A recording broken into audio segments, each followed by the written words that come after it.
Alhamdulillah, nahmaduhu wa nasta'inuhu wa nastaghfiruh wa na'udzu billahi min shururi anfusina wa min sayyiati a'malina. Man yahdihillahu fala mudilla lahu wa man yudlil fala hadiya lahu. Ashhadu an la ilaha illallah wahdahu la syarika lahu wa ashhadu anna Muhammadan abduhu wa rasuluh.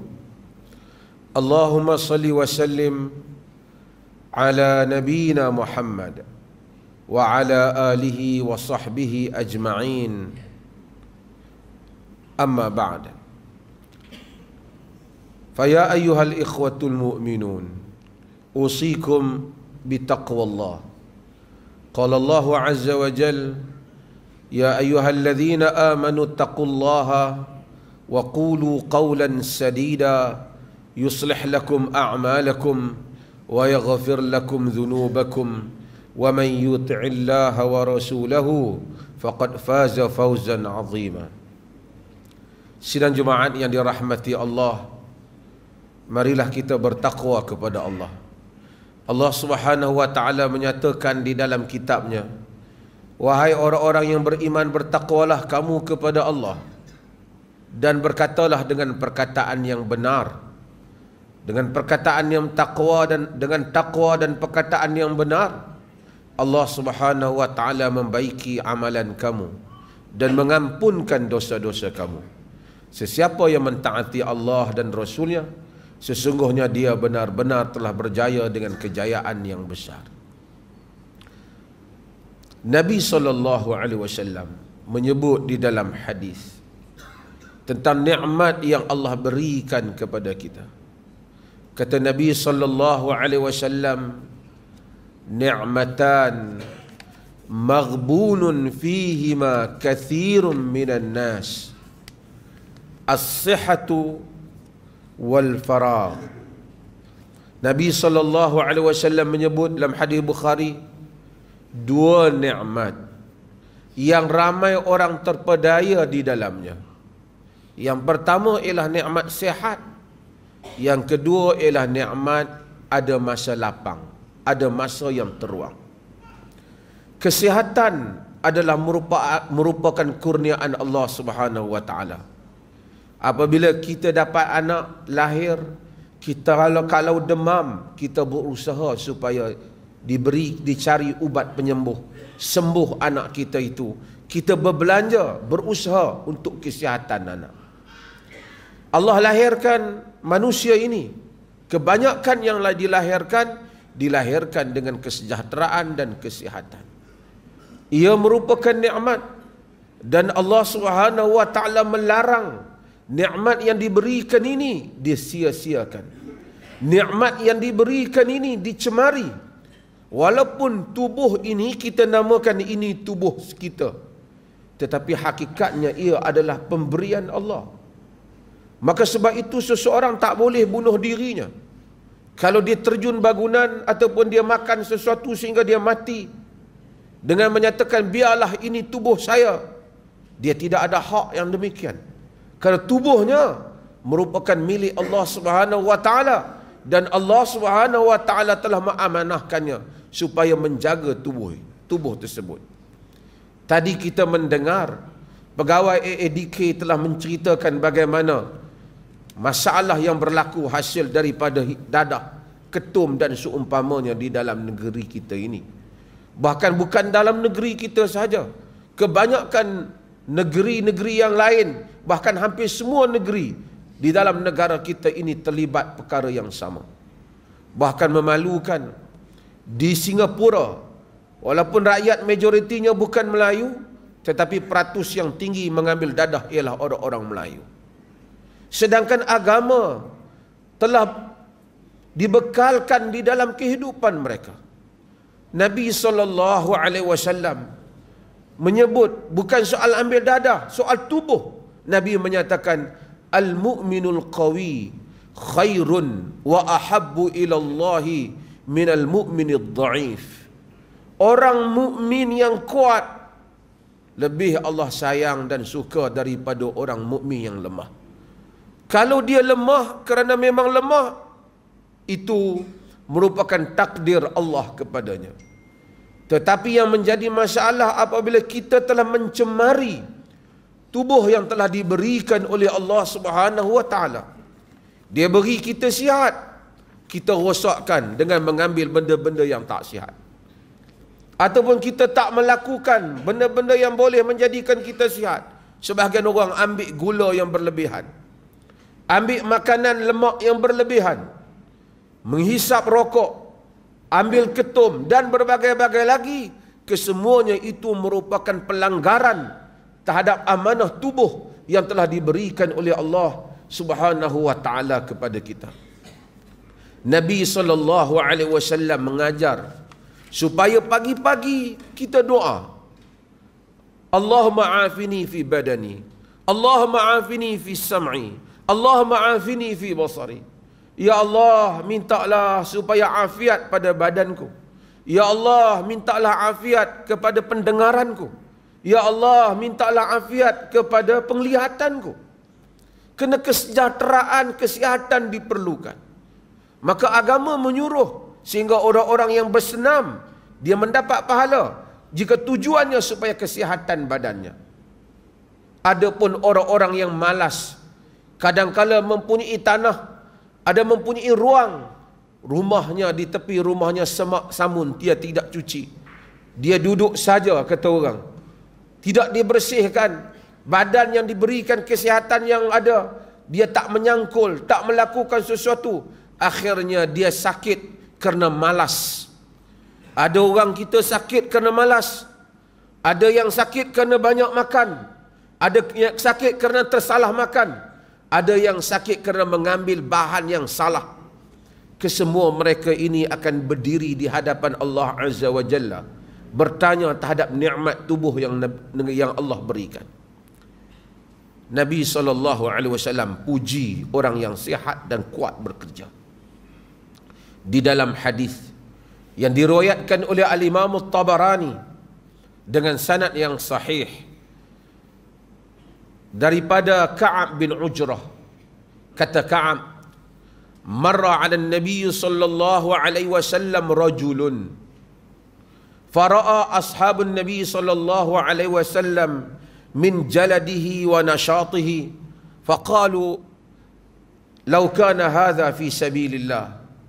فقال النبي صلى الله عليه وسلم إن كان خرج يسعى لولده صغارا فهو في سبيل الله وإن كان خرج يسعى على أبويه كبيرين فهو في سبيل الله وإن كان خرج يسعى على نفسه يعفه فهو في سبيل الله وإن كان خرج يسعى رئاء ومفاخرة فهو في سبيل الشيطان. Maksudnya, marra rajulun 'ala Nabi sallallahu alaihi wasallam, satu orang lalu di depan Nabi. Dan sahabat-sahabat tengok sihat dia, tubuh dia sihat, cergas dia. Ada kalangan sahabat ulas. Macam kita juga kadang-kala sahabat jauh lebih baik pada kita. Tapi manusia ni dia mengulas. Dia kata law kana hadza fi sabilillah. Kalaulah badan yang sihat ini digunakan, kecergasan itu digunakan pada jalan Allah. Nabi SAW kata, in kana kharaja yas'a ala waladihi sigharan fahuwa fi sabilillah. Kalau dia ni keluar pergi bekerja kerana nak bagi nafkah kepada anaknya yang kecil, dia sebenarnya berjihad pada jalan Allah. Jika dia keluar pergi cari kerja kerana nak bantu kedua ibu bapanya yang dah tua, dia pada jalan Allah. Jika dia keluar cari rezeki, nak mengelakkan dirinya daripada ambil benda yang haram, bukan haknya, dia pada jalan Allah. Jika dia keluar kerana nak tunjuk ke orang dan sombong, dia pada jalan syaitan. Artinya orang yang sehat tubuhnya, bukan saja nak orang kata tubuh yang sehat digunakan pada jalan Allah, tubuh yang sehat digunakan pada jalan untuk mencari rezeki, sebenarnya berada fi sabilillah, pada jalan Allah. Tapi jika kita menjadikan tubuh kita tidak sihat, kita mengambil benda yang bahaya, walaupun kita kata tubuh kita Orang tak boleh komplain kita. Hakikatnya kita bertanggungjawab di hadapan Allah Jalla wa'ala di atas apa yang kita lakukan. Termasuklah bagi orang-orang yang mengambil rokok, yang menghisap dadah, orang-orang yang mengambil daun ketum, ataupun orang-orang yang tahu makanan-makanan yang terlalu manis, bahaya dan seumpamanya, dia ambil. Dia tidak menghargai nikmat tubuh yang telah Allah berikan padanya. Dalam dunia ini ada dua jenis penyakit. Satu penyakit yang kita cari pasal, satu penyakit yang datang setelah kita berusaha mengelakkannya. Adapun penyakit yang datang setelah kita berusaha mengelakkannya, kita tidak dipertanggungjawabkan oleh Allah kerana itu merupakan takdir kepada kita. Kita telah mengambil langkah-langkah untuk menyelamatkan diri. Datang juga penyakit itu dengan cara yang kita tak sangka, ataupun dengan cara yang kita tak duga, di luar daripada kawalan kita. Allah memaafkan, Allah memberikan pahala di atas penyakit itu. Itu merupakan ujian Allah pada kita. Tapi jika penyakit itu kita yang mencarinya, kita lakukan, kitalah merupakan penyebab, dalam keadaan kita tahu itulah penyakit, kita mengambil, menjadikan sebab musabab itu datang kepada kita. Pada penyakit yang jenis ini, kita akan bertanggungjawab di hadapan Allah Subhanahu wa taala. Satu pengkhianatan terhadap amanah tubuh yang Allah Subhanahu wa taala berikan. Maka jadikanlah rakyat negeri Perlis ini ialah rakyat yang sihat, insya-Allah. Jadikan rakyat negeri ini ialah rakyat yang peka terhadap tubuh badan mereka. Kita malu kadang-kala kepada orang bukan Islam. Mereka kadang-kadang mereka tak ada sembahyang subuh. Awal mereka bangun, kita pergi tempat-tempat rekreasi. Ramai orang bukan Islam bangun pagi, mereka lari, mereka jogging dan seumpamanya kerana nak sihatkan badan. Sebahagian orang Islam pagi pun tak bangun subuh, lagi memalukan. Ada yang patutnya orang Islam sihat, pagi-pagi dah bangun, berwuduk, solat, telah ada pergerakan, pergi ke masjid. Sebab itu Nabi SAW jadikan langkah ke masjid itu dapat pahala. Bergerak pergi ke masjid, setiap langkah Allah Ta'ala padamkan dosa, angkat darjat. Orang Islam ni kira-kira pagi-pagi lagi, terbit saja fajar, orang Islam telah exercise. 2 rakaat sebelum subuh, 2 rakaat subuh, kemudian duduk berzikir, kemudian balik bergerak lagi. Sepatutnya masyarakat Islam ialah masyarakat yang paling sihat. Tapi duka cita, seluruh ajaran-ajaran agama ini kadang-kadang tinggal sebagai ajaran. Sebahagian mereka tidak datang ke masjid, tidak salat berjamaah. Sebahagian mereka tidak mengambil berat. Bahkan pagi-pagi lagi kita mengambil makanan-makanan yang tidak memberikan manfaat kesihatan kepada kita. Kita tidak makan yang sihat. Bahkan ada yang zalim, sudahlah tubuhnya tidak sihat, dia mengambil rokok. Dia hisap rokok di hadapan anak-anaknya. Dia hisap rokok di hadapan istrinya, sehingga istri dan anak-anak menyedut bahaya asap rokok yang datang daripada suaminya. Bukan saja dia khianat pada tubuhnya, dia khianat pada anak istrinya. Dia khianat kepada amanah yang Allah berikan kepadanya. Bukan saja dia menyakiti dirinya, menyakiti diri orang lain juga. Maka sebab itulah maka hendaklah kita berhati-hati dalam hal ini dan bersungguh-sungguh menjaga amanah yang telah Allah Subhanahu wa taala berikan kepada kita.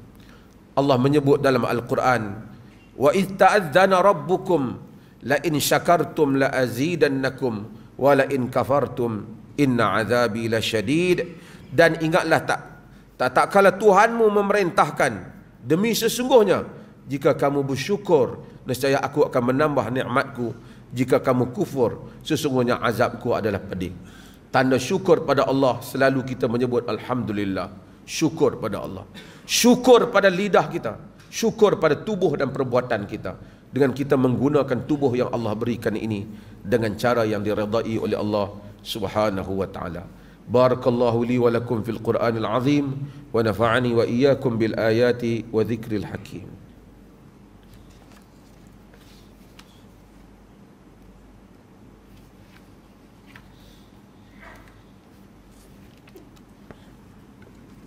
Alhamdulillah, Alhamdulillahilladzi arsala rasulahu bil huda wa dinil haqq liyudhhirahu 'ala ad-din kullihi walau karihal kafirun.